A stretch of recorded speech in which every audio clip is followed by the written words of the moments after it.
Hey, good morning. It's Dr. James. I do hope and pray this message finds you and your loved ones peaceful, thriving, and well. So today we're going to do something we've never done before, and that is a continuation on a segment we did a couple of weeks ago, because literally over 1,000 people were watching. And on top of that, literally dozens and dozens of you were like, okay, that's an awesome study. It was all about kindness and paying it forward, and how this group of 400 amazing women were tracked for 30 years. And they found out the more kind they were, the more awesome they were, the more love they were putting in the world each and every day.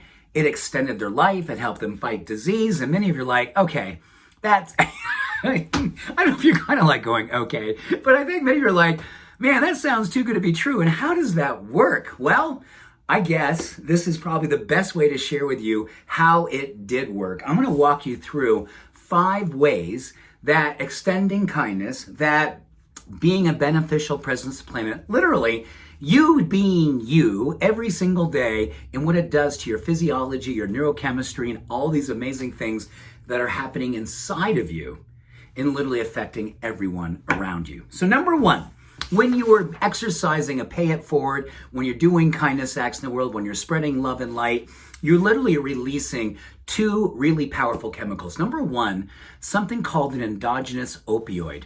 And you know about opioids. We always think, oh my goodness, I don't want nothing to do with those. Those things are addictive. They've destroyed lives. They've destroyed families. And yes, the addiction of opioids is, one of the most tragic things within medicine today, or mismanagement of medicine. Let me put it that way.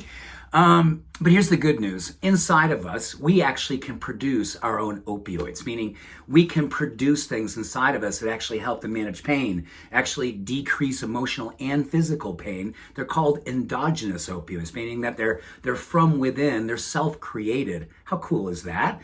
And on top of that, when we're bringing up these endogenous opioids to fight pain emotionally, spiritually, and physically, guess what?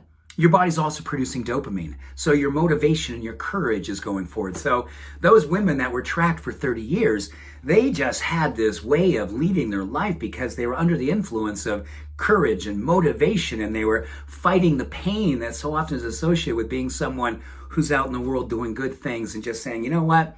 I'm not going to let the world define me. I'm going to show up and do what I love to do, which is to love.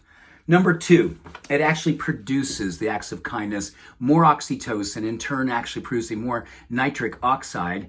And that is specifically, as the study said, help these women to fight heart disease, literally lowering their incidence or having no incidence of heart disease, because they have these high levels of oxytocin and the nitric oxide. Nice little side effect.